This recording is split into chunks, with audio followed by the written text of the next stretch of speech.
लेखन कौशलम क्रमांक 3। आज आपण लेखन कौशल्य क्रमांक 3 पाहणार आहोत। मंजूषातः शब्दान योजयित्वा संवादम पूरयतः।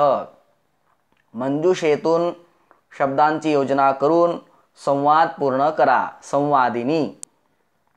तालवाद्य संवाद म्हणजे हार्मोनियम आणि तबला यांचा हा झालेला संवाद। संवादिनी म्हणजे पेटी म्हणते, हार्मोनियम म्हणते। काय म्हणते ती? सुहृद अपि अद्य ग्लानः असि। हे मित्रा, तू अजूनही मूर्छित आहेस, दुःखी आहेस। तालवाद्यम म्हणजे तबला म्हणतो। अयि अद्य शालायां संस्कृत दिनस्य कार्यक्रम अभवत्। आज शाळेमध्ये संस्कृत दिनाचा कार्यक्रम झाला। तत्र बालानां गीत गायन समये बहु ताडितः वादितः च। त्यावेळेला तेथे मुलांच्या गीत गायनाच्या वेळी अतिशय ताडना झाली आणि खूप वाजवल्या गेलो मी। संवादिनी म्हणते आम हो अहमपि तत्र अभवम। मी सुद्धा तेथे होती। बालैः सह स्वरतालयुक्ता अहमपि अगायम। मुलांबरोबर स्वरताल युक्त होऊन मी सुद्धा गायन केले। तालवाद्यम तबला म्हणतो परंतु त्वम न ग्लानासि। परंतु तू दुःखी नाहीये, तुला ग्लानी आलेली नाहीये। हास्ययुक्तम तव वदनम उल्लसती। हास्याने युक्त तुझं मुख उल्हासित दिसत आहे। संवादिनी म्हणते मित्र त्वाम वादकः ताडयन्ति। हे मित्रा, तुला जे तबला वादक असतात ते तुला ताडतात। अतः त्वम ग्लानः भवसि, म्हणून तू दुःखी होतो, तुला कष्ट होतात।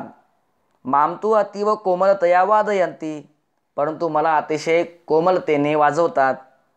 अतः अहम मधुरम गायामी, म्हणून मी मधुर स्वरामध्ये गायन करते। इदम मम हास्यस्य रहस्यम। हेच माझे हास्याचे रहस्य आहे। आता द्वितीय संवाद बघा,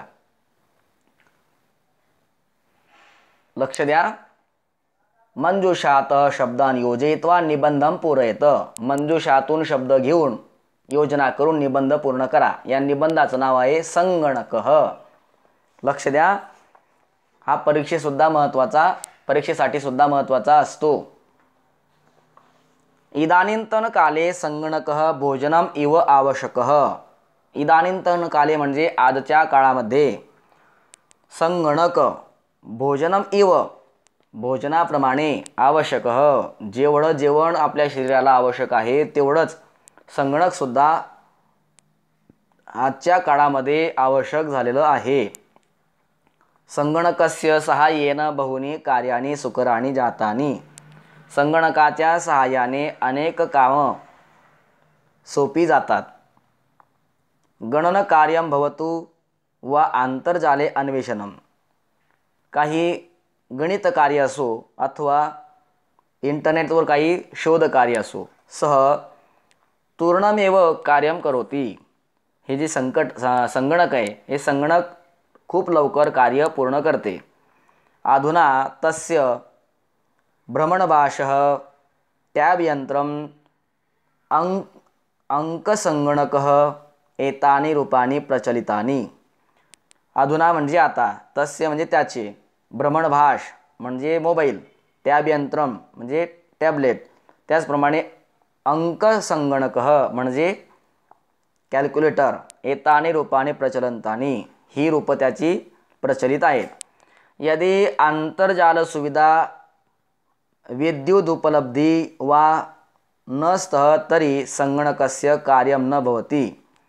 संगणक आहे परंतु त्यामध्ये आंतरजाल सुविधा नाही आहे, म्हणजेच इंटरनेट नाही आहे किंवा विद्युत उपलब्धी नसती किंवा विद्युत म्हणजे वीज नाही आहे, तदा मनुष्य त्यावेळेला संगणक कार्य करू शकत नाही. आणि मग संगणक जेव्हा कार्य करू शकत नाही तदा मनुष्य असहाय भवती, त्यावेळेला मनुष्य असहाय होतो. तस्य अत्यधिकोपयोगेन आरोग्यविषयकाः समस्या प्रादुर्भवन्ति, त्या संगणकाचा अतिशय अधिक उपयोग केल्याने आरोग्यविषयक समस्या निर्माण होतात. किंतु तस्य सुयोग्येन सहाय्येन अस्माकं प्रगतिः एव, परंतु त्या संगणकाच्या सुयोग्य सहाय्याने आपली प्रगतीच होत असते. अशा प्रकारे हा संगणक या विषयावरचा हा ग्रंथ तुम्हाला व्यवस्थित लिहायचा आहे. आणि पुढे बघा, पठत अवगच्छत या ठिकाणी विसर्ग संधीचा हा एक नियम आहे. यामध्ये अवग्रहसहित ओकार रूपः, यामध्ये अवग्रहासहित त्या विसर्गाचं ओकार असं रूप या ठिकाणी दिले गेलेलं आहे. परंतु आपण विसर्ग संधी या प्रकरणामध्ये हा नियम शिकवलेला आहे, म्हणून सर्व विद्यार्थ्यांनी त्याच ठिकाणी हा नियम पाहावा.